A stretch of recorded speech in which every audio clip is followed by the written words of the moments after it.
আচ্ছা, আর একটা প্রশ্নের উত্তর দেন তো, এই জমিনের উপরে সব থেকে তাকাতোয়ার কে বলেন তো? হাদিসের কথা বলছি, সব থেকে শক্তিমান জমিনের উপরে আসমানের তলাতে সব থেকে শক্তিমান তাকাতোয়ার কে বলেন না জি ভাই? জি, আল্লাহ রাসূলের জামানাতে একজন সাহাবী, আপনারা যেমন আজকে বসে বসে জালসা শুনছেন, আল্লাহর নবী সাহাবী রেখে বললেন, ও আমার সাহাবীর দলেরা, জমিনের উপরে সব থেকে কে তাকাতোয়ার শক্তিশালী মানুষ হলো বলো তো? একজন সাহাবী পট করে বলছেন, নবীজি, দু চার জনকে একসাথে যে লড়ে ফেলবে সে হলো তাকাতোয়ার। বলছেন দুই চার জনকে বীরের মতন যে একবার লাঠিতে পাটিতে একবার এই মন ও মন এই ঘোষা ওই ঘোষা দিবে, ও হলো কি তাকাতোয়ার। আল্লাহ রাসূল বললেন না, একটু আওয়াজ দেন নাজিম ভাই।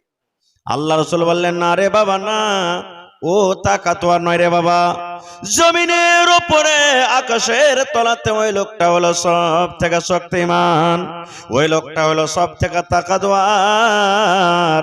আল্লাহ রাসূল বলেছেন, রাগ উঠে গেছে, এমন রাগ হয়েছে, বন্দুক পেলে গুলি চালিয়ে দিব, লাঠি থাকলে মেরে দিব, খুঁট বেড়া থাকলে ছেড়ে দিব, হাইসা থাকলে চালিয়ে দিব, তীর থাকলে ছেড়ে দিব, বললাম সুলপি থাকলে মেরে দিব, এরকম রাগ হয়ে গেছে। আল্লাহর নবী বলেছেন, উম্মত, এরকম রাগকে যে কন্ট্রোল করবে, এরকম রাগকে যে খেয়ে নিবে, এরকম রাগের পরে যে ব্রেক করবে, এরকম রাগকে যে দেবে নিতে পারবে, আল্লাহ রাসূল বলেছেন, উম্মত, জমিনের উপরে ওই লোকটা হলো সব থেকে শক্তিমান। হয় না এরকম? ভাই ভাই হয়তো এক কাঠা জমি নিয়ে আধ কাঠা জমি নিয়ে আইলে, এই যে মুসলমান আইল কাটতে বেশি জোর, আইল কাটছে, হাল বাইবে তখন টেড়া করে কোদল চোপাইবে, আর একজন এসে বলে, সাল আর বেটা সাল তুই আইল কাটবি, পিছন থেকে দিলে এক কোদল মাথা ছিতরে দিল ওকে। সুবহানাল্লাহ। একটু বাঁচাতে গিয়ে কয় বিঘা নষ্ট হবে, হবে না হবে না? জোরে বলেন, হবে না হবে না? হবে। তো রাসূল বলছেন যে সবর করবে, নিজের গোসাকে যে ঠান্ডা করতে পারবে, আল্লাহ রাসূল বলেছেন ওই লোকটা হলো সবথেকে শক্তিশালী। এবার বলবেন, হাজী মাওলানা, কিয়ামতের দিন হিসাব তো অনেক প্রকারের হিসাব হবে, বেশি কথা আপনাদের সামনে আমি বলবো না খো। আল্লাহ রাসূল আরেকদিন সাহাবায়ে কেরামকে প্রশ্ন করছেন, মাল মুফলিস। আজকে শুধু কয়েকটা সওয়াল জবাব করব আপনাদের সামনে। আল্লাহ রাসূল একদিন সাহাবীদেরকে বলছেন, মাল মুফলিস, হে আমার সাহাবীরা, মুফলিস কে? গরিব কে? সুবহানাল্লাহ।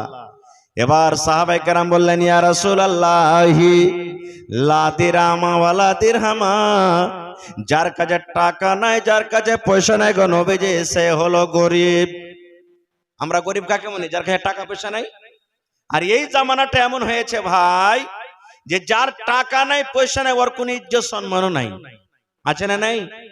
বিচারে পয়সা দেখবেন, তাও একটা ধনী লোক একটা গরিব লোকের যদি বিচার হয়ে যায়, যে কোনো মিটারে হোক, এখন বেশিরভাগই মুখ দেখা বিচার হবে। হ্যাঁ, ও মুখিয়ার বেটা, সরপঞ্চের বেটা, ও মুলবির বেটা, হাজির বেটা, জমিদারের বেটা, ওর দিক থেকে যদি খেলাপে কথা কহিতে কাল আমাকে বেড়ে ফেলে দিবে। ও ভুল পথে আছে, তাও দেখবেন ওদিকে ফেসলা করবে।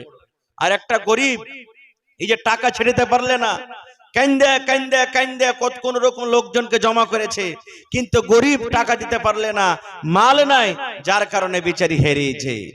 রে মুসলমান, একটা হাদিসের কথা শুনেন বন্ধুরে। আল্লাহ রাসূলের জামানাতে এক মহিলা চুরি করেছিল। মহিলাটা কত বড় লোক, বড় খানদানের লোক। ওই বেটি ছেলেটা ধনী লোকের বেটি, ওই মেয়েটা ধনী লোকের স্ত্রী, বড় ঘরের নারী, মালদার ঘরের বেটি। চুরি করেছে, চুরিতে কিন্তু ধরা পড়ে গেছে। বড় ঘরের বেটি চুরি করেছে, চুরিতে ধরা পড়ে গেছে। এবার কেস কোথায় চলে গেলেন? নবীর দরবারে। নবীর দরবারে হাজির হয়ে গেল কেস।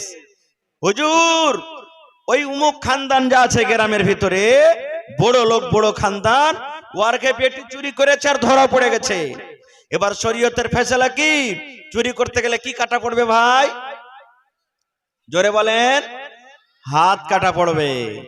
এইবারে তখন যার ঘরে স্ত্রী যার ঘরে বেটি চুরি করেছে ওর ঘরে মনে ছটপটি লেগে গেল, আরে নবীর দরবারে চলে গেছে ফয়সালা, নবী তো হাত কাটবে ছাড়বে না, নবী তো হাত কাটবে ছাড়বে না। আর আমরা বড় মানুষ, খানদানওয়ালা লোক, জমিদার মানুষ, আর আমাদের যদি বহু বেটির যদি হাত কাটা পড়ে তাহলে শালা বাঁচার থেকে মরে যাওয়াটাই ভালো। ইজ্জত সম্মান কোনটা থাকবে না, এরকম করে হবে না। এক কাজ কর, নবীর কাছে পায়রাবি পাঠা। এখন যেরকম চলছে না কিনা কিনি, আপনাদের এলাকাতে আছে? হানা বলেন না ভাই, আছে? হ্যাঁ, কিনা কিনি চলছে, যাই না যাই সব হারিয়ে গেল। তো বলছে যে নবীর কাছে পাঠা কোন সুপারিশ করনেওয়ালাকে। এবার কাকে ধরবো রে, কাকে ধরবো? নবী কার কথা শুনবে? এই করতে করতে নবীর একজন বানা বেটা ছিলেন, যার নাম হলো যায়েদ বিন হারেসা রাদিয়াল্লাহু তাআলা আনহু। যায়েদ নবী সাহেব ওকে বেটা বানালছিলেন।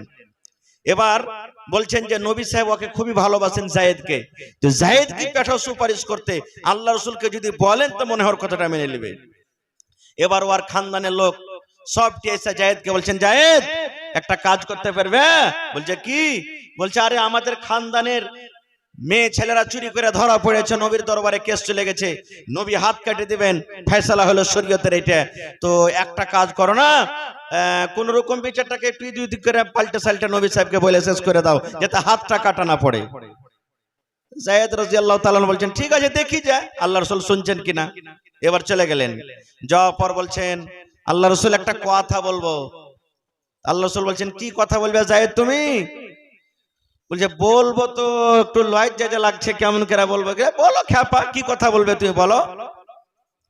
এইবারে ওসামা বিন যায়েদ, জি ওসামা বিন যায়েদ রাদিয়াল্লাহু তাআলা আনহু বলছেন যে হুজুর কেমন করে বলবো? তা আল্লাহ রাসূল বলছেন বলো না। সুবহানাল্লাহ। এবারে তখন বলতে লাগলেন যে আল্লাহ রাসূল অমুক খানদানের বেটি ছেলে যে চুরি করাতে ধরা পড়েছে, তো একটু যদি পারেন তো এদিক ওদিক করে আপনি ওর হাতটা কাটা থেকে আপনি ওকে বাড়ি করে দেন, কেসটাকে একটু ডিসমিস করে দেন। সুবহানাল্লাহ। যেমন কথাটা শোনা, কথাটা শুনে নবীর চোখ লাল হয়ে গেল রাগে একবারে। এবারে নবী যায়েদ কি বলছেন জানেন? রে আল্লাহর বান্দা, ওই মেয়ে ছেলের জন্য তুমি সুপারিশ করতে এসো রে বাবা, আল্লাহর কসম করে বলি রে, আমি নবী, শেষ নবী, শেষ পয়গম্বর, আমার মেয়ে ফাতেমা যদি চুরি করত, নবী বলছেন আমার বেটি যদি ফাতেমা চুরি করত আর চুরিতে যদি ধরা পড়ত, আমি নবী তাকে রিহাই করতাম না, রিহাই করতাম না, আমি নবী তার দুখানা হাত আমি কেটে নিতাম। তুমি সুপারিশ করতে এসেছো, তোমার সুপারিশ করা চলবে না, এই জন্য তুমি চলে যাও। আল্লাহর কসম করে বলি, আমার কলেজার টুকরা ফাতেমা যদি চুরি করে আর চুরিতে যদি ধরা পড়ে যায়, আমি দয়ার নবী তার হাত আমি কাটবো, তাকে আমি ছাড়বো না। এগুলো হলো কি ইনসাফ, ফয়সালা। তো রাসূল বলছেন এরে আমার সাহাবে শুনে নাও, মাল মুফলিস, মুফলিস কে, গরিব কে কিয়ামতের দিন। সাহাবায়ে কেরাম বললেন ইয়া রাসূলুল্লাহ লা দিরহামা ওয়ালা দিরহামা, আল্লাহ রাসূল গো যার কাছে টাকা নাই, যার কাছে পয়সা নাই, সে হলো গরিব। দয়ার রাসূল বলেন সাহাবী রে, সে গরিব নয় রে বাবা, সে গরিব নয়। কিয়ামতের দিন ওই লোকটা হলো গরিব, ওই লোকটা হলো ফকির কিয়ামতের দিন। যার কাছে নামাজের নেকি আছে, যার কাছে রোজার নেকি আছে, যার কাছে হজের নেকি আছে, যার কাছে তেলাওয়াতের নেকি আছে, যার কাছে রোজার নেকি আছে, যার কাছে দানের নেকি আছে, এত নেকি থাকা সত্ত্বেও লোকটা গুনার বোঝা নিয়ে জাহান্নামের আগুনে যাবে।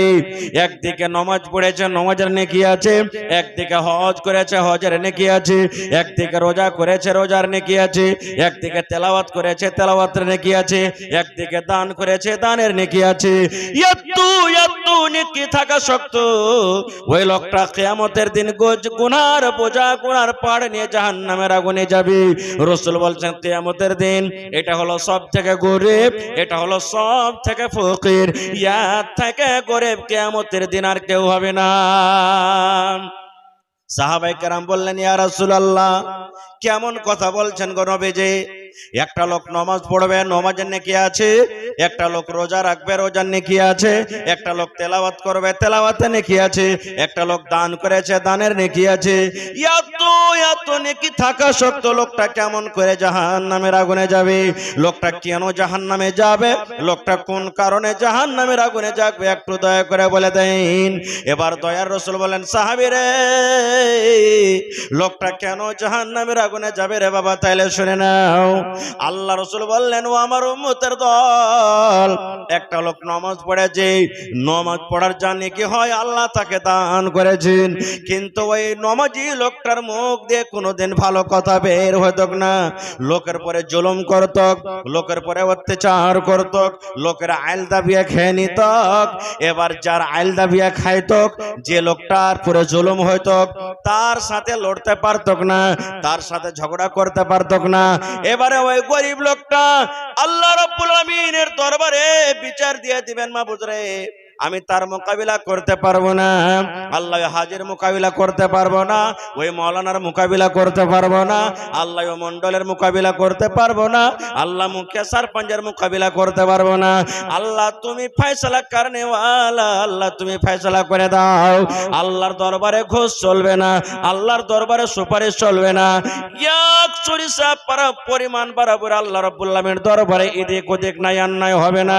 এবারে যখন আল্লাহর দরবারে বিচার দিয়ে দিলেন, আল্লাহ তার বিচারটাকে কবুল করে নিয়েছেন। এবার যেদিন কিয়ামতের দিন আল্লাহ রাব্বুল আমিন বিচারের কাঠগড়াতে ওই লোকটাকে দাঁড় করাবেন, ওই মাওলানাকে দাঁড় করাবেন, ওই মুখিয়াকে দাঁড় করাবেন, ওই সারপঞ্চকে দাঁড় করাবেন, ওই মন্ডলকে দাঁড় করাবেন, ওই নমাজিকে দাঁড় করাবেন, হাজিকে দাঁড় করাবেন।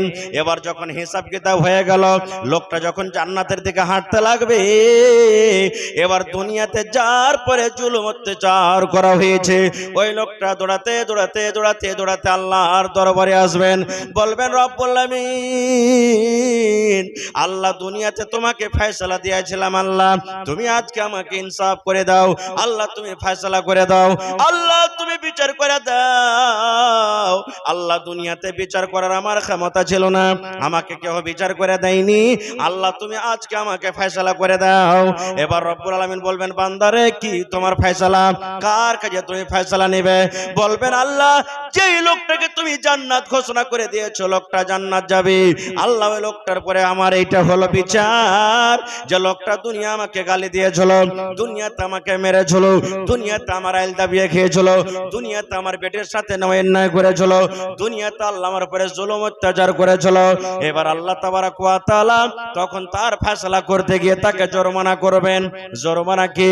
আজকে যেমন দুনিয়াতে টাকা জরিমানা করা হয়, আল্লাহ রাব্বুল আলামিন কিয়ামতের দিন জরিমানা করবেন।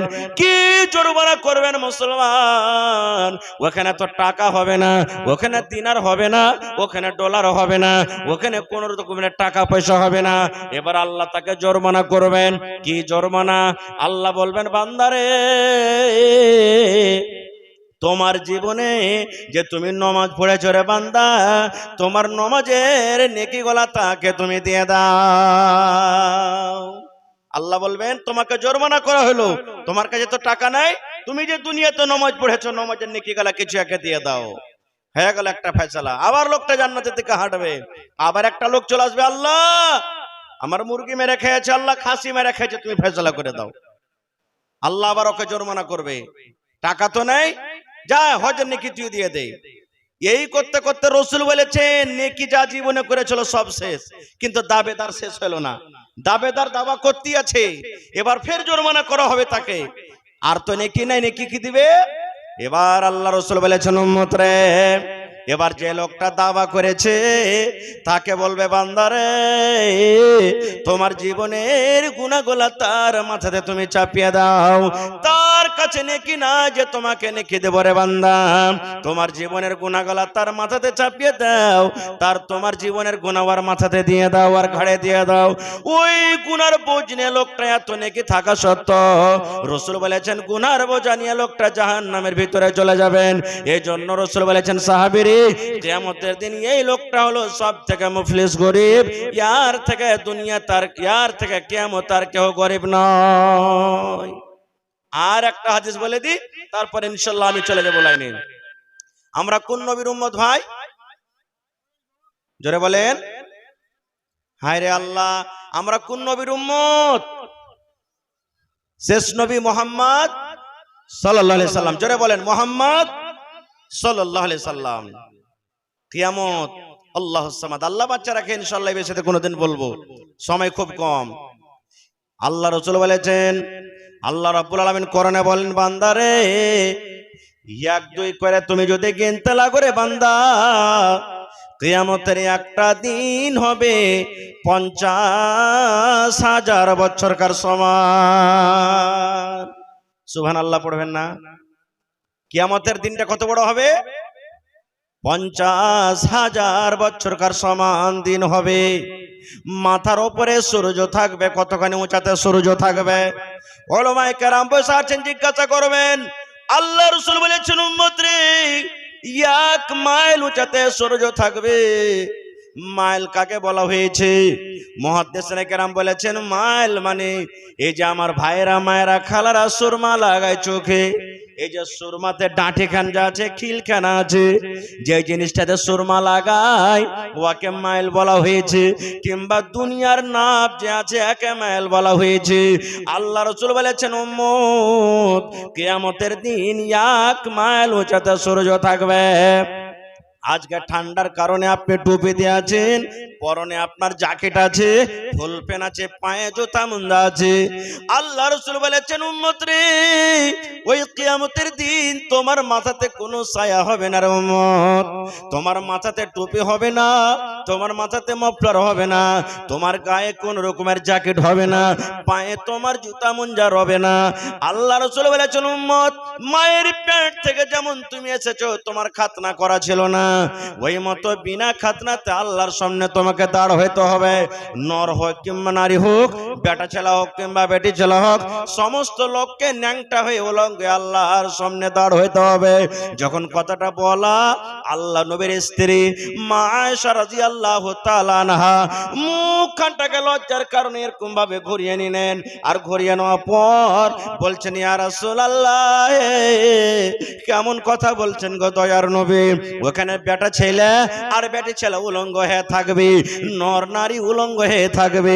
কেমন করে নিজের ইজ্জতটাকে ঢাকবো গো নবীজি? নিজের শরমগাটাকে কেমন করে ঢাকবো? কেমন করে পর্দা করবো গো নবীজি? এইবারে নবী বলছেন, আয়েশা রে, কিয়ামতের দিনটা এমন হবে রে আয়েশা, কিয়ামতের দিনটা এমন কঠিন দিন হবে, কিয়ামতের দিনটা এমন ভয়ঙ্কর দিন হবে। ও আমার বিবি আয়েশা শোনো, বাচ্চা মায়ের পেটে রয়েছে। ওরে আল্লাহ, মায়েরা খালারা জানেন, বাচ্চা যখন দুনিয়াতে আসে, হায়রে মায়ের কষ্ট, হাও মাও করে মা কত চিৎকার করে। এক একটা যখন ব্যথা আসে, মা এটাই মনে করে, আল্লাহ রে, মরে যাওয়ার ভালো, কিন্তু আল্লাহ এরকম জ্বালা যন্ত্রণা আমরা সইতে পারি না।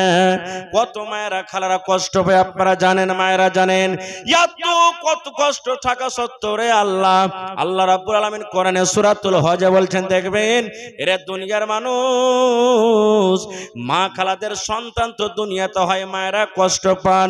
এই কষ্টর থেকেও কত বড় কষ্ট কিয়ামতের কষ্ট হবে।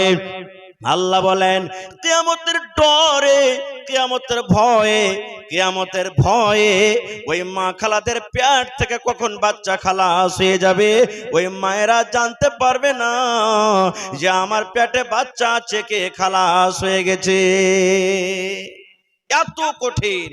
আপনারা বলেন, এই যে সামনে রোজা আসছে কয়েক মাস পর, রোজার দিনে যেদিন দিনটা করা হয়, সেদিন এমন মনে হয়েছে যে কিছু খাবো না, 2, 4, 5 গ্লাস 10 গ্লাস যা আছে শুধু শরবতই পান করবো। এরকম হয়েছে না, হয় না? এরকম হয়েছে না, হয় না? ভাই যারা পিছনে আছেন, ভাই সামনে থেকে সামনে চলে আসেন, ভাই সাইড দিয়ে মেহরবানি করে। আর যারা পাশে আছেন, পাশে যান একটু মেহরবানি করে। তো ভাই আমার খারজা হোক, এই রমজান মাসে রোজার দিনে যেদিন একটু দিনটা করা হয়, পানি খাওয়ার মনে হয় না, হয় না? জোরে বলেন, হয় কি হয় না? ইফতারি করতে যাবেন, সুবহানাল্লাহ, আপনাকে নাস্তা দিয়েছে, খাওয়ার মনে হবে না, পানি খেয়ে চলে যাবেন মনে, এরকম হয়। ওরে আল্লাহ, আল্লাহ রাসূল বলেছেন, উম্মত রে, ওই কিয়ামতের দিন ওরে সুবহানাল্লাহ মাথার উপরে সূর্য এই যে আজকে ঠান্ডা না লেগে যায় শীত না লেগে যায় উপরে টেন্ট লাগা হয়েছে এবার তো আসমান থাকবে না টেন্ট থাকবে না মসজিদ থাকবে না মাদ্রাসা থাকবে না কোনো গাছগাছালির ছায়া থাকবে না মাথার উপরে মাত্র সূর্য ধরা হয়ে যাবে আল্লাহ রাসূল বলেছেন ওই কিয়ামতের দিন কোনো ইন্দারা হবে না কোনো কল হবে না কোনো মোটর হবে না একটাই কুয়া থাকবে একটাই পুকুর থাকবে একটাই নদী থাকবে একটা হজ থাকবে সেই হজের নাম হবে হাউজে কাউসার আল্লাহ রাব্বুল আলামিন নবীকে বলছেন ইন্না আতাইনাকাল কাউসার হে নবী কিয়ামতের দিন আমি আল্লাহ আপনাকে একটা হজ দান করব যে হজটার নাম হবে কাউসার যে পুকুরটার নাম হবে কাউসার যে কুয়াটার নাম হবে কাউসার কাউসারের পানিটা কেমন হবে আল্লাহ রাসূল অন্য হাদিসে বলেছেন উম্মত রে দুধ যে দেখো তোমরা সাদা হয় দুধের মতন পানিটা সাদা হবে শাহাদ মধু যা আছে মধু তো এক মিষ্টি হয় এই মধু শাহাদ থেকে পানিটা মিষ্টি হবে আল্লাহ রাসূল বলেছেন দুনিয়াতে আমরা টিনের গ্লাসে স্টিলের গ্লাসে কাঁচের গ্লাসে আমরা কাঁচের গ্লাসে আমরা খাই পানি পান করি আল্লাহ রাসূল বলেছেন উম্মত রে আল্লাহ তাবারক ওয়া তাআলা কিয়ামতের দিন নবীকে হজ দান করবেন হজের কাঁদাতে কাঁদারে সোনা এবং চাঁদের কাটোরা থাকবে পানিটাকে পান করাবে আমার আপনার দয়ার নবী পানি পান করাবেন পানির গুণ কত হবে ওরে আল্লাহ আল্লাহ রাসূল বলেছেন উম্মত রে আমি নবী আমার উম্মতকে এক গ্লাস পানি ধরিয়ে দিব ওই এক গ্লাস পানি যখন পান করা হয়ে যাবে রে জান্নাত যাওয়া পর্যন্ত আমার উম্মতকে কিন্তু আর পিপাসা লাগবে না 50,000 বছরকার সমান দিনে আর তাকে পিপাসা লাগবে না এত পানির গুণ হবে কিনা ভাই মাশাআল্লাহ এই গ্রামে বাড়ি নাকি সন্দালপুর থেকে মুরসালিন ঠিকাদার ভাই 2000 টাকা দান করেছেন মাশাআল্লাহ আর 2 মিনিট সময় নিব ভাই দেন ইনশাআল্লাহ আমি কালেকশনের দিকে যাব তো ভাই আর 3000 টাকা পারবেন না দিতে আল্লাহর রাস্তে প্রথম মাদ্রাসার জন্য আল্লাহ আপনাকে ভালো রাখবে দোয়া করছি যাতে আল্লাহ আরো বড় ঠিকাদার আপনাকে বানায় 1000 মাশাআল্লাহ ঠিক আছে দেন মুরসালিন ভাই 3000 টাকা দান করলেন আমি দোয়া করে দিচ্ছি ভাই ইনশাআল্লাহ পরে তো ওই কিয়ামতের দিন হাউজে কাউসারের পানি এক গ্লাস পান করবেন 50,000 বছরকার সমান দিনে আর পিপাসা লাগবে না কার হাতে পানি পান করতে হবে কে পানি পান করাবেন জোরে বলেন নবীজি পানি পান করাবেন আচ্ছা বলেন তো মনে আশা লাগে না যে নবীর হাতে পানি পান করব আকাঙ্ক্ষা হয় না হানা বলেন আশা আছে যে নবীর হাতে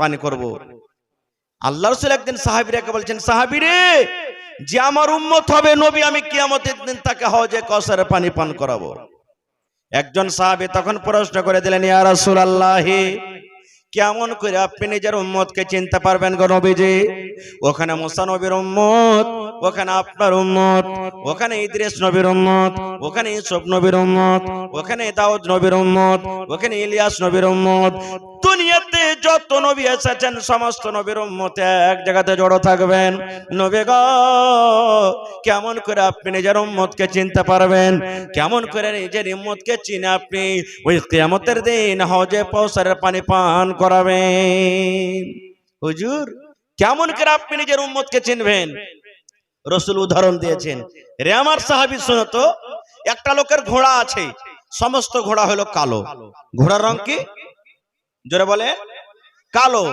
200 300 400 500 যত ঘোড়া থাক সমস্ত ঘোড়ার রং হলো কালো আর একটা লোকের ঘোড়া আছে চিতকাবরা বুঝেন চক্রা পোখরা যাকে আমরা বলি বুঝতে পারছেন তো চক্রা পোখরা ঘোড়া দৌড়াতে দৌড়াতে কালো ঘোড়ার মধ্যে যদি ঢুকে যায় তো রাসূল বলছেন কালো ঘোড়ার ভিতরে ওই চক্রা পোখরা ঘোড়াটা চিনতে পারা যাবে না হানা বলেন যাবে না যাবে দয়ার রাসূল বললেন ও আমার সাহাবীরা তোমরা শুনে নাও ওই কিয়ামতের দিন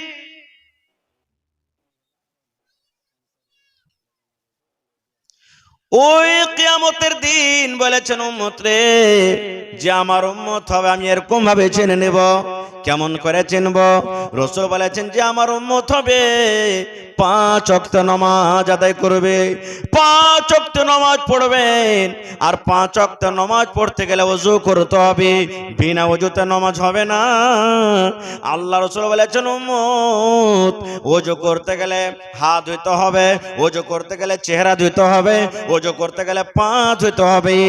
এই ওযুর জায়গাগুলা যে মতো সূর্য আকাশে ঝলমল করে জ্বলে, এই যে হেলাজুন দেখেন জ্বলে, এই মার্কারি দেখছেন জ্বলে, এই মতো কিয়ামতের দিন আল্লাহ রাসূল বলেছেন যারা আমার উম্মত হবে ওযুর জায়গাগুলা ঝলমল ঝলমল করে জ্বলবে, ওযুর জায়গাগুলা ঝলমল ঝলমল করে চমকিবে। আমি তখন জানতে পারবো এই কিয়ামতের দিন যত লোক ঝলমল ঝলমল করে জ্বলছে, যার চেহারা জ্বলছে, হাত জ্বলছে, পা জ্বলছে, ঝলমল ঝলমল করে চমকেছে, এগুলা হলো আমার উম্মত। আমি কিয়ামতের দিন নবী ডেকে সমস্ত লোককে নিজের হাতে হাউজে কাউসারের পানি পান করাবো। যে আমার উম্মত হবে, যে আমার উম্মত হবে, আমি ঝলমল ঝলমল করে চমকিবে, ওই জানতে পারবো এগুলো হলো আমার নবীর উম্মত। আচ্ছা বলেন তো আল্লাহ রাসূল কি বললেন কথাটা? যে যারা নামাজের জন্য ওযু করবে ওযুর জায়গাগুলো চমকিবে, নাকি ওযুর জায়গা চমকিবে। এবার যারা নামাজ পড়বে না ওই ভাইয়েরা কি ওযু করে? জোরে বলেন, ওযু করে? ওযু করে না। এবার যারা ওযু করে না কিয়ামতের দিন ওয়ারকে ওযুর জায়গাগুলোকে চমকিবে? চমকিবে না। আর না চমকিতে গেলে নবীজি খুঁজে পাবেন? পাবেন না। আর খুঁজে নাই পেতে গেলে হাউজে কাউসারের পানি পান করতে পারবেন? হায় আল্লাহ, তাহলে তো পুচ্ছিল হয়ে গেল রে ভাই। হ্যাঁ, তাহলে কিয়ামতের দিন হাউজে কাউসারের পানি পান করতে গেলে আমলের অনেক প্রকার আছে, তার মধ্যে একটা হলো কি 5 ওয়াক্ত নামাজ। ভাই আমার, মায়েরা, খালারা, জীবনে শরাব পান করছেন, নামাজ পড়েন। জর্দা খাচ্ছেন, নামাজ পড়েন। আপনি গুটকা খাচ্ছেন, নামাজ পড়েন। সিগারেট বিড়ি টানছেন, নামাজ পড়েন। জেনা করছেন, নামাজ পড়েন। চুরি করছেন, নামাজ পড়েন। দুনিয়ার কোন আমল করেন কিন্তু নামাজ ছাড়িয়েন না, নামাজ পড়েন। কেন? আল্লাহর কোরআন বলেন ইন্নাস সালাতা তানহা আনিল ফাহশাই ওয়াল মুনকার। ও আমার বান্দারা শুনে নাও, আমি নামাজ একটা এমন ইবাদত দিয়েছে, নামাজ আমি একটা এমন পাওয়ারফুল ইবাদত দিয়েছি রে বান্দা। তুমি মদ পান করো আর একদিকে যদি নামাজ পড়ো, তুমি চোরে করছো রে বান্দা, একদিকে তুমি নামাজ পড়ছো। তুমি একদিকে দারু পান করো, একদিকে তুমি নামাজ পড়ো। তুমি জেনা ব্যভিচার করো আর যদি তুমি নামাজ পড়ো, এই নামাজ একটা পাওয়ারফুল এমন ইবাদত। নামাজ পড়তে পড়তে এমন তোমার একদিন চলে আসবে দুনিয়ার সমস্ত বুরাই তোমার মত থেকে চলে যাবে। সব তোমার মত থেকে যত গুনার কাজ আছে, বুরাই আছে, সব চলে যাবে। কেমন করে যাবে? আজকে সমানে আল্লাহ বাঁচা রাখে ইনশাআল্লাহ, কোনদিন উদাহরণ দিয়ে আপনাকে বলবো। তবে ভাই, জান্নাতে যাওয়ার মধ্যে আর একটা কিন্তু আমল আছে। আচ্ছা বলেন তো, আপনি যেই জায়গাতে জমিন বাড়ি বেঁধা আছেন, ওই জায়গাতে আপনার বাড়িতে খাতিয়ান আছে না নাই? কেওয়ালা জমিনের লড়াই ঝগড়া যখন লেগেছে, আপনি বলছেন এটা আমার জমিন, ও বলছেন এটা আমার জমিন। থানা থেকে এসে গেল, দারোগা বাবু এসেছে, আসার পর বলছে যে এই খাতিয়ান দেখা, কেওয়ালা দেখা। তো যে কেওয়ালা দেখাতে পারবে ওই না জমিন পাবে? হানা বলেন? আর যার কেওয়ালা নেই ও জমিন পাবে না। যেদিন কিয়ামত কায়েম হয়ে যাবে, আল্লাহ রাব্বুল আলামিন বান্দারাকে বলবে, বান্দারে তুমি জান্নাত যাবে রে বান্দা। জি আল্লাহ, জান্নাত যাব। আল্লাহ বলবেন, বান্দারে তুমি জান্নাতের ভিতরে যাবে, তোমার কাছে কি আমল আছে রে বান্দা? কি আমল আছে রে বান্দা? কি দলিল আছে? কি তোমার কাছে প্রুফ আছে? কি আধারে তুমি জান্নাতের ভিতরে যাবে? এইবারে তখন মানুষ বলবে আস-সাদকাতু বুরহান, দয়ার রাসূল বলেছেন উম্মত রে। সেই দিন মানুষ বলবে, আল্লাহ রে, এই যে দেখো আমার কাছে দানের দলিল আছে, আল্লাহ যে আমি দান করেছিলাম, আল্লাহ ওই যে দেখো বারে ঘাটে হাজারা বানাত মাদার সাথে আমি দান করেছিলাম, আল্লাহ পানির মাদ্রাসায় দান করেছিলাম, অমুক মাদ্রাসায় দান করেছিলাম, মসজিদ আমি দান করেছিলাম। এই দেখো আল্লাহ সাদকাত বুরহান, রাসূল বলেছেন দানটা হলো একটা দলিল। কিয়ামতের দিন মানুষ বলবে আল্লাহ এই দেখো আমার কাছে দানের দলিল আছে, এই যে আমি টাকা দিয়েছিলাম টাকার দলিল আছে, জমিন দান করেছিলাম জমিন দলিল আছে, টাকা দান করেছিলাম টাকার দলিল আছে, কাঁচা দান করেছিলাম কাঁচার দলিল আছে, বকরি দান করেছিলাম বকরির দলিল আছে, গহনা দান করেছিলাম গহনার দলিল আছে। মানুষ বলবে আল্লাহ তুমি দেখো আমার কাছে দানের দলিল আছে। বন্দরে ওই দানের দলিলের কারণে আল্লাহ রাব্বুল আলামিন কিয়ামতের দিন আপনাকে জান্নাত দান করবেন। হায়াত বাকিতে মোলাকাত বাকি। তবে ভাই এই বেটি ছেলের মাদ্রাসার জন্য আল্লাহুস সামাদ, কত আপনাদের ভাগ্য ভালো, নসিব ভালো যে আপনাদের গ্রামে একটা বেটি ছেলের মাদ্রাসা করা হয়েছে, মেয়েদের মাদ্রাসা করা হয়েছে। একটা বেটাকে যেমন আপনাকে পড়াইতে হবে, একটা বেটি ছেলেকে আপনাকে ওরকম পড়াইতে হবে। আমি বাড়িঘাট গ্রামের লোকেরাকে ধন্যবাদ জানাই যে আপনাদের গ্রামে কত ভালো আপনারা, যে আপনাদের গ্রামে মেয়ে ছেলের পড়ার ব্যবস্থা করেছেন। আল্লাহুস সামাদ, কত আপনারা ধন্য মানুষ, আল্লাহ তাবারাক ওয়া তাআলার কাছে প্রিয়, কত ভালোবাসা বান্দা। এজন্য আমি এই মেয়েদের জন্য, ওই কোরআন যারা পড়বে ওই বোনদের জন্য আল্লাহুস সামাদ, দেখে কোন একটা লোক আছেন, কোন আল্লাহর বান্দা 10,000 টাকা দান করতে পারবেন? দেখি কোন এমন আল্লাহর আওয়ালা আছেন একটা লোক 5,000 টাকা দিতে পারবেন? দেখি ভাই আমার কোন আল্লাহওয়ালা লোক আছেন 5টা লোক 2,000 করে দিতে পারবেন? এবং 30 পারা কোরআন 1,000 করে 30টা লোক। কমিটির লোককে বলবো মা খালারকে পিন্ডালে চাদর দিয়ে তাড়াতাড়ি করে পাঠান। কি আছে ভাই? আসসালামু আলাইকুম, ভালো আছেন যে ভাই? কি আপনার নাম? আব্দুল বারেক, মাশাআল্লাহ। তাই জালসা হয়েছে যে ভাই আপনার গ্রামে নাকি?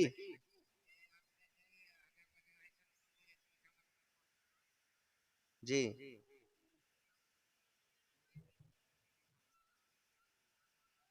আচ্ছা আচ্ছা। 1,000 টাকা করেন, ফোন লাগালছি এত কষ্ট করে, হ্যাঁ 1,000 টাকা করে দেন, ঠিক আছে? ঠিক, মাশাআল্লাহ। মা বেঁচে আছে? আচ্ছা, মারা গেছে, ঠিক আছে ভাই, দোয়া করতেছি। আব্দুল বারেক ভাই 1,000 টাকা বিদেশে পড়ে আছেন মার জন্য। তো ভাই আমার এই দেখেন আমার ভাই মোহাম্মদ আখতার আলম সাহেব, যিনি মাদ্রাসার হেড মুদাররিস, 10,000 টাকা